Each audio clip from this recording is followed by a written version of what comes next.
Hello people, this is your host, Iridium Axel here, and today we have audio. Woot! So, today we are playing, Terraria walkthrough, well, Terraria, and this is Terraria walkthrough episode 5. Oof, that's a lot. You may notice the last 2 episodes were both montage type things. That's because I didn't have a chance to speak. So, yeah. But hopefully, you will have seen all the updates I've done. Let me just set the proper lighting. The mahogany eye watches. Always. That was a joke between me and my friend. He came on and helped me build this guy down here. Called the Hoik Bridge, and it lets us go directly to the jungle in a few seconds. Let me build a quick representation. Oh, also, I made a platinum pickaxe, so that's nice to note. It's actually really nice. So, for a Hoik Bridge, or just to create a Hoik, no matter how big it is, you just place blocks, like 1, skip a block 1, and then you hit the block 4 times with your hammer if you want it to go that way, or 5 if you want it to go the other way. 4, 1, 2, 3, 4. So it goes in the direction of the point of the block. So this is based off of a glitch. So it may be patched, but it's doubtful because of how many epic things have been created with it. But we don't know. So next, on the end here, you place a platform of some form, and you turn it into a stair walking up. And if you hold down, you walk into the stair rather than on top.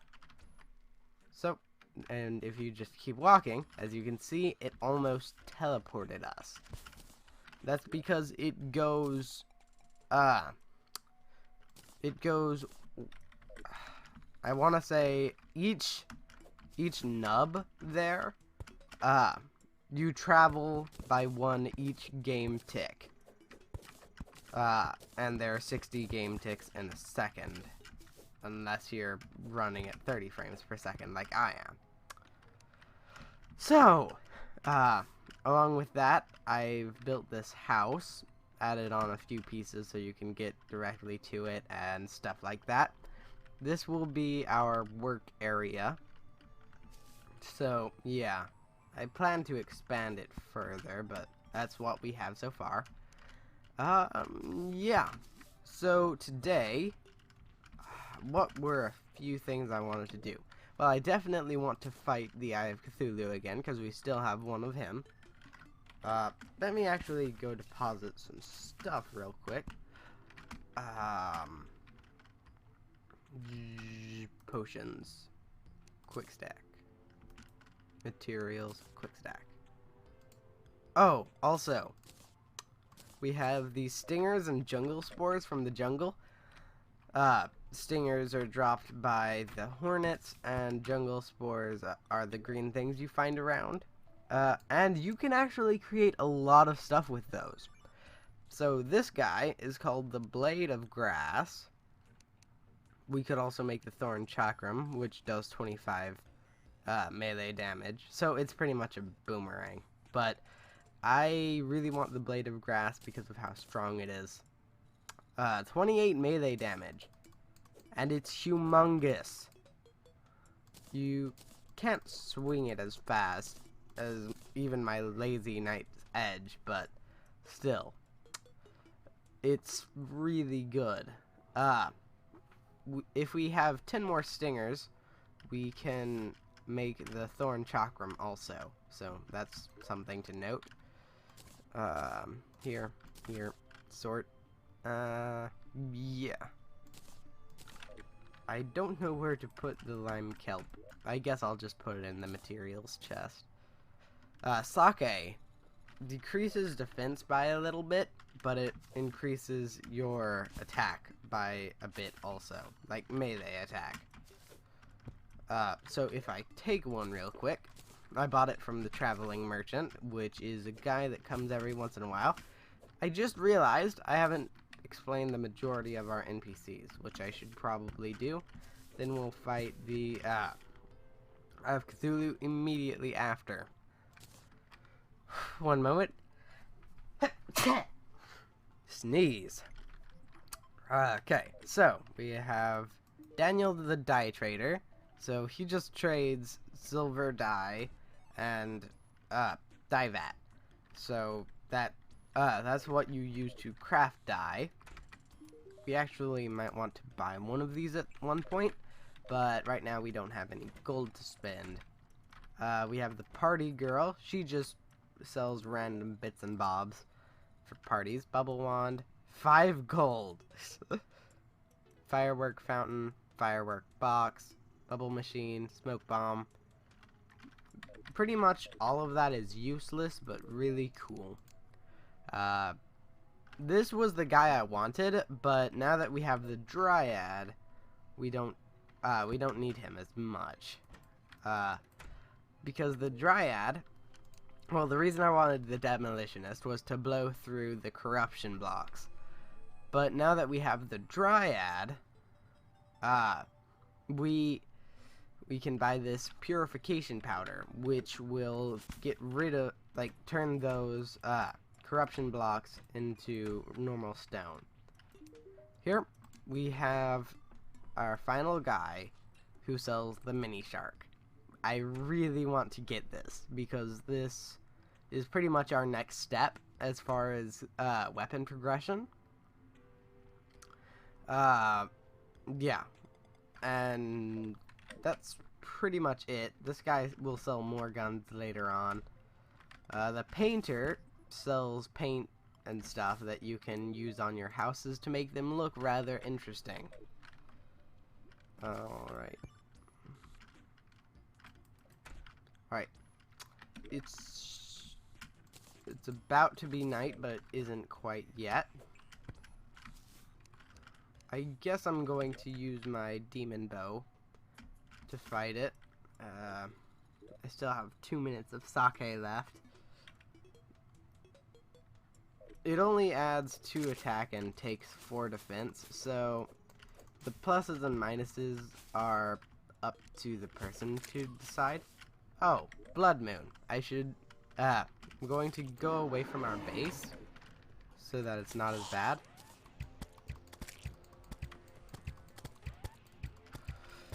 Alright, this should be rather easy.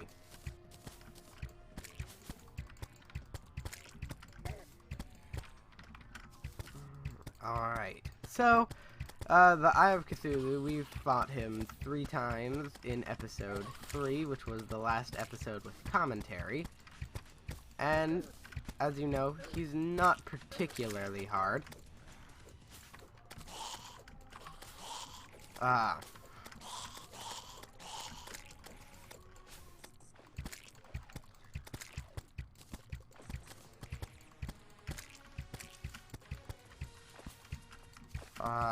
Don't you just love the music? For once I didn't forget it off, so that's pretty cool.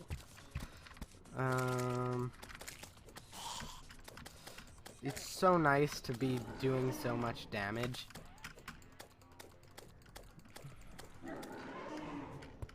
Ooh, shackle. That guy gives us 1 defense, so it's debatable how useful it is. But, I don't know. I doubt I'll replace it with anything we have. Because the Lava Charm is actually extremely useful, especially for a later fight we're going to do with a boss. Oh, that was rather close. There we go. Wrecked. Alright, now we're going to head to the corruption, since we have something that can actually handle it. Like, seriously, this blade is amazing. But we definitely want to keep the Lightsbane, because if we combine these two swords with two other swords that we haven't gotten yet, it makes like the best current game sword, which is really good, actually. I think I'm going to stick with this blade of grass until we get that, most likely. I don't know yet. Alright. So, walking to the corruption.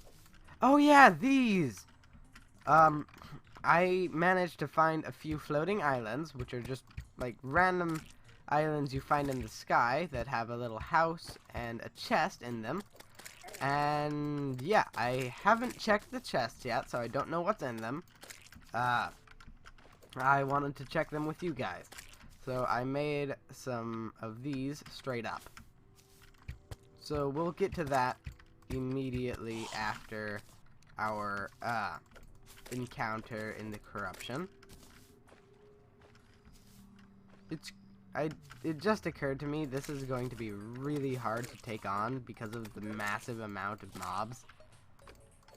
Then again, that could be helpful because these guys drop these items that are used for boss summoning. Oh my goodness! What the heck?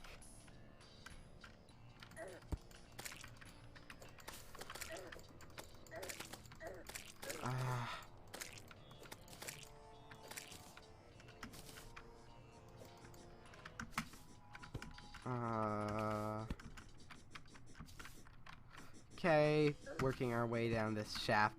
As you can see there, that's a place that I dug down to one of the orbs. So, when we break 3 of these orbs, it will spawn our next goal for a boss. So that's pretty nice. And down here is the last one that we need. So I'm going to wait until we heal up to fight it. It's okay. So with this guy doing 30 damage,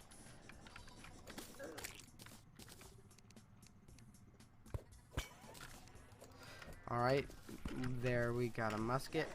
It's really a good thing that we have this danger sense potion on.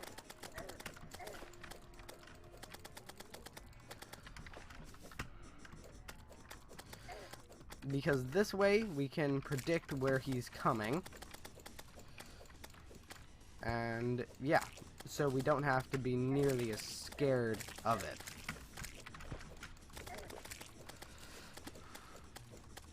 Alright.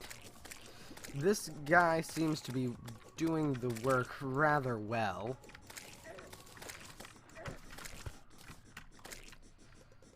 Alright, so it's dropping these things called shadow scales. And that, in combination with the demonite, is what's allowing us to, or what's going to allow us to create full demonite armor. Now, of course, we won't be able to make it with just this one Eater of Worlds, but still, it's a start. He's about to be dead. There we go. So, normally, I might have like a strategies video coming with this, because there are specific strategies to use that make this much easier. But we're going to continue to break a few orbs because there can be some helpful things that come from them. But yeah, this blade of grass is definitely really great. Alright. I do have 22 bombs on me. I can just throw a few down.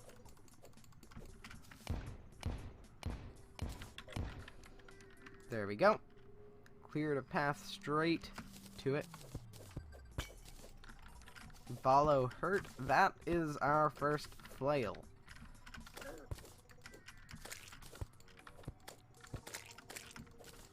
The grappling hook I got, in case you didn't see it in the montage, is called the web slinger. It lets you shoot 6 at once to position yourself in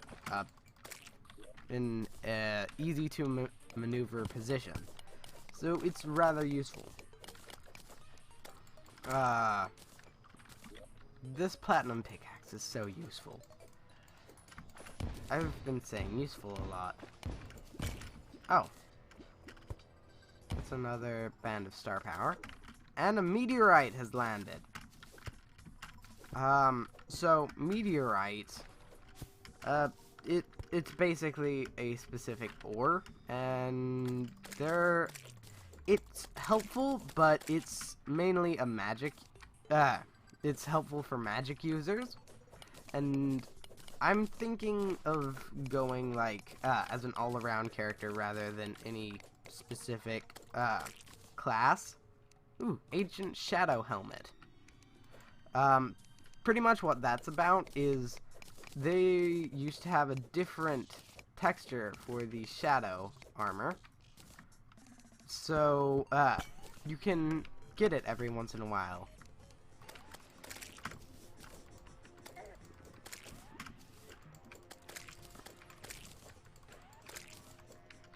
Alright, let's go ahead and find our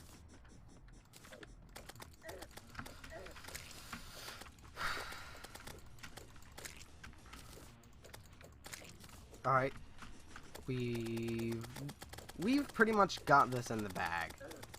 I don't know what bag we've got it in, but we've got it in one of them.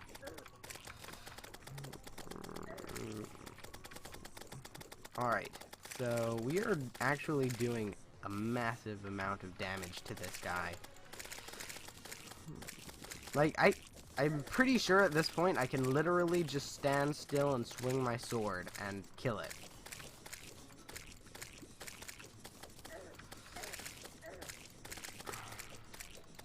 Alright, he's done. Wow. I was not expecting it to be that easy. Alright. I'm pretty sure it's morning by now. Thing about the Eater of Worlds is he's not like the other bosses where you have to spawn him at night. It just has to be in the corruption. And as long as that requirement is met, it's fine. So, yeah, we've just fought 2 of those bosses. Pretty cool. Not going to lie. There's still one more thing we haven't gotten from these orbs, but if no other reason, we're breaking them to get to the Eater of Worlds. There we go. Shadow Orb. It makes a tiny bit of light and it follows you around so long as you are alive. So it's actually pretty dang helpful.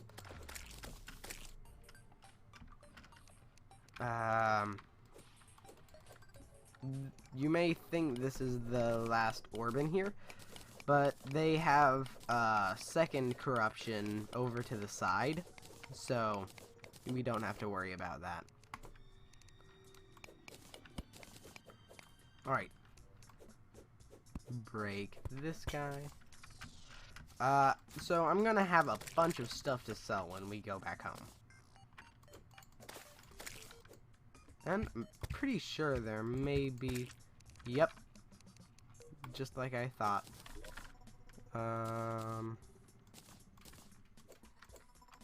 or 5. Alright. There we go. Hopefully my audio isn't that low. I set it to like 45 or something.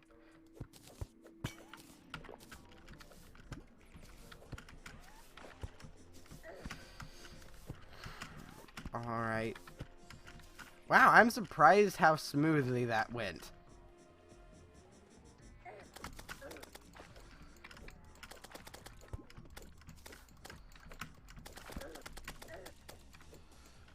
Alright, he's coming back for another round. What you got on me, man? You ain't got nothing. Nothing. So the reason it's fine for me to stand in him for the most part is because he drops enough hearts so that I'm pretty much invincible. Usually the boss fight would it would be a lot harder, but we are in a specific situation to where it's not at all. Alright, so that was fun.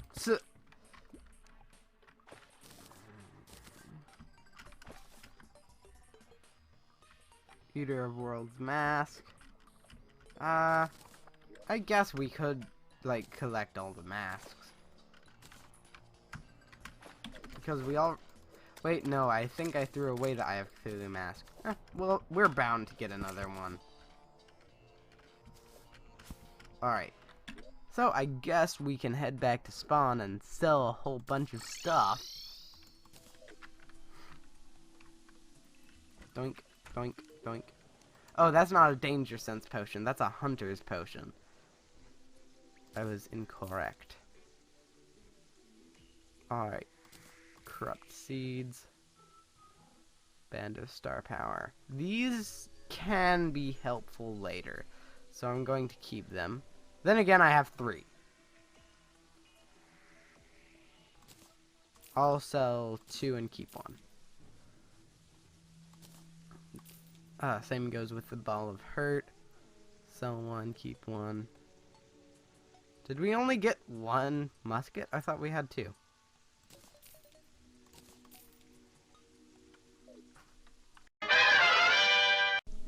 Alright guys, sorry about that interruption, but we are running low on time. It is already over 22 minutes in, which means this will be another 2-part episode. Yay! So, yeah, I hope you enjoyed this episode. Thanks a ton for watching, and I guess I'll see you next time. Bye-bye. This is your host, Iridium Axel here, and people keep messaging me as soon as I start recording. Today we are playing Scribblenauts, episode 4.